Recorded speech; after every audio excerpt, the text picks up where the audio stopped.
On reste pareil dans un aplomb avec des certitudes sénégalo-sénégalaises. Déedéet dañu ubbeeku xool di xew les meilleurs modèles qui existent et essayer de les importer. Et donc je dis ces gens qui sont au pouvoir ils ont été élus ils ont été confirmés. nañu xam ne ñoo soxla nit ñi. nit ñi duñu raam seen ginnaaw benn ñaar waxtaan bi duñ ko noppi lu doxul dañ koy wax.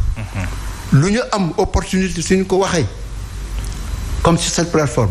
suñu bëggee ñu indi leen ko immédiatement. suñ ko bëggul nag ñoo koy xañ seen réew mi. mais yaa ngi insister ci lu doxul dañ koy wax duñu noppi on va parler qu'est-ce que ça veut dire vous sentez que ils n'ont pas envie d'entendre des critiques loolu nga bëgg a wax wala. je ne le dis pas mais xam nga dama bëgg rek. ñu nangu loolu parce que xam nga Sénégal ces derniers mois. oui. dañoo gisoon d'abord Macky Sall imposer fii l'omerta le silence nga xam ne nit ñi waruñoo wax ñii bi ñu fi ñëwee commencé naan di convoquer ay nit ñeeg di menacer ay plainte ak ñoo xam ne def te ni njoom ba pare j'espère qu'on parlera de 10 000 mètres carrés de terrain donné à un juif Ron Yefet ou encore de la Maison du Sénégal à New York et de la création d'un holding immobilier. J'espère que d'une holding immobilière. J'espère que le président Diomaye Faye et son premier ministre m'entendent le 13 mai 2013 avec Birima Mangara, avec ces gens-là, Ron Yefet et autres là. Ils sont allés créer ça dans le Delaware, qui est un paradis fiscal aux États-Unis, pour vendre nos biens immobiliers et tout. Donc il faut ñu wax yooyu. La liberté d'expression dañ ko war a nangu. Par contre li nga xam ne loolu lañu war a arrêté ñoom seen bopp nañ ko xam nit ñi yónni ñuy saaga nit ñi kuñ fi saaga ñoom la ñuy sànni fële parce que man kuy ñëw di saaga sa kilifa lay fekk duma ko muy Sonko muy Diomaye laa la wax te duma am lu may wax ak yow point. mais yi nga wax léegi nii ci ay dossiers avec le nouveau régime dafa intéressant et te loolu dafay laal la bonne gouvernance et moo di day ak ci référentiel 2050 bi nga tudd sànq mi ngi articulé wu autour de 4 axes dont la bonne gouvernance est-ce que aujourd'hui yaakaar nga ne avec ce nouveau régime daañu am xel wu dal par rapport ak ce qu'on appelle la bonne gouvernance. waaw xam nga bonne gouvernance c'est comment dire, c'est une auberge espagnole, on y trouve du tout ñëpp a koy wax xam nga il y a des concepts yoo xam ne ku nekk da nga koy def une liste à la Prévert danañ def lii danañ def laa danañ def lii danañ def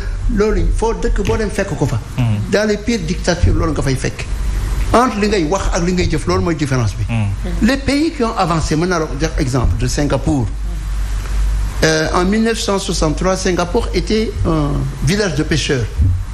C'est Bernard de Montferrand, alors ambassadeur de France à Singapour, qui me l'a dit chez lui. Ñu toog di waxtaan mu ne Adama regardez, c'était un village de pêcheurs.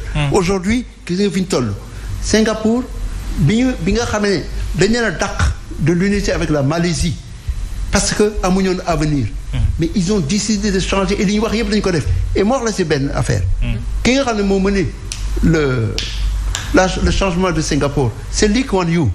Lee Kuan Yew nan la ko doxale Afrique la jógee ñan ñoo ko xam bariwul de il a vécu au Ghana pendant 18 mois avant de rentrer chez lui et il a pris le modèle du Parti des travailleurs du Malawi c'est le professeur Tandika Mwadakiwire qui était à la London School of Economics qui me l'a enseigné. Il a dit mais c'est ce programme-là qu'il est allé appliquer. Donc ay vision yi ngay dégg ak yooyu yëpp même yu kii bi ay bonne gouvernance ak yooyu am na mais il faut l'appliquer dans l'honnêteté. xam nga loolu mais su fekkee dañuy def ay tappale di sàcc dafay coup tordu am ay corruption nit ko bëgg a wax ñu ne doo ko fi waxee.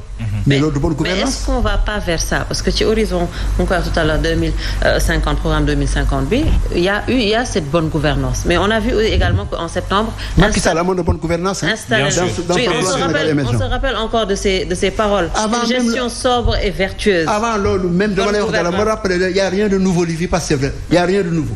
Je vous raconte en 1992 j'étais directeur à la CEDEAO man et on a fait une réunion à la BAD avec les gens qui ont lancé les plans post-ajustement structurel visionnaire. C'était qui?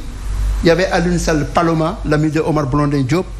Il y avait José Brito, le Cap-Verdien, ministre de la coopération du Cap-Vert. Il y avait les membres du club du Sahel. Il y avait le SILS avec Brahma Aman, Chérif El Badissé qui y travaillait. Nous étions là-bas. Et Victor Ndiaye, je pense que nekkoon na fa donc dama la bëgg a wax ne la. y a rien de nouveau sous le soleil. nañ bàyyi wax ji di tëb di dal nekk nit. fii la nekkoon mais est-ce que vous ne pensez pas que ils ont appris quand même des erreurs de Macky Sall parce que suñu waxu bonne gouvernance on a entendu leur discours ñu ngi waxu pôle financier ñu ngi waxu haute cour de justice. et aujourd'hui il y a eu quand même l'arrêt des travaux sur le littoral. ci corniche bi on parle également de il y a encore tout à l'heure waxu Ron Yefet si je ne me trompe avec les 10 000 mètres carrés. Est-ce qu'ils ne sont pas dans ces pas pour justement nous organiser cette bonne gouvernance, lutter contre la corruption, qui est quand même mal. Mais bien évidemment que amuñu option. Parce que le Sénégal est aujourd'hui dans une situation de banqueroute économique. amuñu leneen lu redresser situation bi. Mais le pays a un déficit budgétaire de 10%. A un niveau d'endettement de 80% par rapport à son PIB. C'est un pays qui est aujourd'hui, disons, obligé d'aller s'endetter à tort et à travers, n'est-ce pas? Et qui aujourd'hui éprouve des difficultés pour contenir un front social qui risque d'entrer à tout moment dans une ébullition.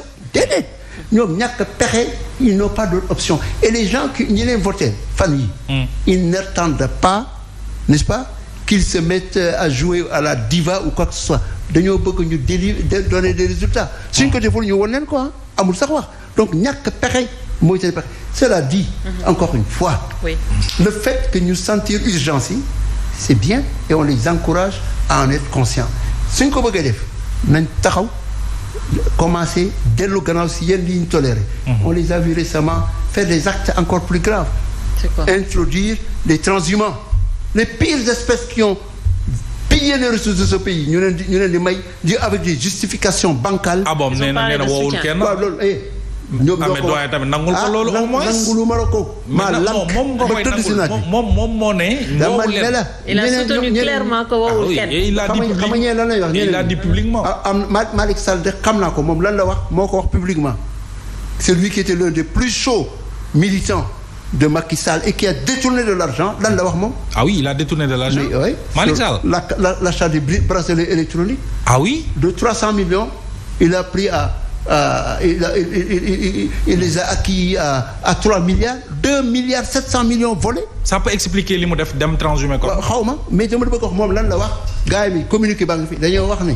ñoom dañoo wax ne c'est le PASTEF qui a fait la démarche pour venir vers nous. ñoom loolu lañu wax. xam nga wax benn ñaar gis naa ñuy wax 10 000 mètres carrés nangu nañ ko mais j'ai écrit depuis des mois maintenant que Macky Sall avait donné, tenez-vous bien, 120 kilomètres carrés de terre minière sur la Falémé à Mohamed Kawar ki nga xam ne moom Orca moom ma ko wax. kilomètres carrés. 120 kilomètres carrés je précise sur la Falémé. Bassirou Diomaye Faye yaa ngi dégg Ousmane Sonko yaa ngi dégg récupérer ça ce sont nos biens au nom de quoi Macky Sall ñëw di ko jox sa wàll 120 kilomètres carrés loolu